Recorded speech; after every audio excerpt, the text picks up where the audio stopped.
নমস্কার সবাইকে। তোমরা সবাই অনেকে আমাকে কমেন্ট করেছিলে এবং জানাতে বলেছিলে দিদি লোক আদালতের বিষয়টা একটুখানি জানাও। তো এখন আমি আছি ডায়মন্ড হারবার কোর্ট, যেখানে আমি প্র্যাকটিস করি। তো দাঁড়াও, তোমাদেরকে একটুখানি দেখিয়ে দিই যে আমাদের কোর্টের অলরেডি বোর্ড দিয়ে দিয়েছে কবে আমাদের কোর্টের লোক আদালত আছে। তারাও দেখাই তোমাদের।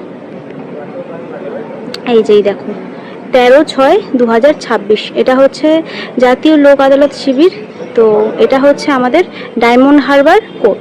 ডায়মন্ড হারবার কোর্টের লোক আদালত এই যে 13/6/2026 হবে, সেটা দিয়ে দিয়েছে। আর তোমাদের ওখানে নিয়ারেস্ট যেটা কোর্ট আছে সেই কোর্টে কবে হবে সেই কোর্টে গেলেই তোমরা জানতে পারবে, সেই কোর্টে দিয়ে দেবে। আর যারা যারা হঠাৎ করে ফোন করছেন, ফোন করে জিজ্ঞেস করছেন যে ম্যাডাম লোক আদালতে কিভাবে যোগাযোগ করব বা কবে হবে, ওই রকম ভাবে আপনারা লোক আদালতে যোগাযোগ করতে পারবেন না। লোক আদালতে আপনাদেরকে কোনো কেস করাতে গেলে সেই কেসটা লোক আদালতে আগে আনতে হবে। সেই লোক আদালতে কেসটা আনার জন্য আপনাদেরকে যে কোনো একটা উকিলবাবুর কাছে যেতে হবে, পরামর্শ করতে হবে। সে আপনাদেরকে গাইড করে দেবে যে কিভাবে আপনাদের কেসটা লোক আদালতে আসবে।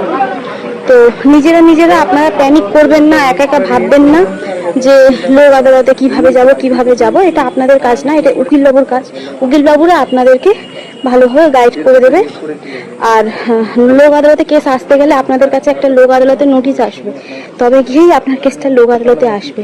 সুতরাং ভুল ধারণাটা আপনারা বার করুন মাথা থেকে যে সবাই যখন তখন লোক আদালতে যেতে পারবেন না, একদমই না। তো আপনারা আপনাদের নিয়ারেস্ট কোর্টে গিয়ে আপনাদের নিয়ারেস্ট উকিলবাবুর সঙ্গে সেটা যোগাযোগ করে মিটিয়ে নেবেন। চলো, টাটা, বাই বাই, ধন্যবাদ। আর আপনাদের যদি কিছু জিজ্ঞাসার থাকে অবশ্যই আপনারা কমেন্ট করতে পারেন, কমেন্ট করবেন যে আপনারা কী নিয়ে জানতে চাইছেন। আমি নিশ্চয় করে আপনাদেরকে গাইড করে দেবো আর বলে দেবো। চলো, টাটা।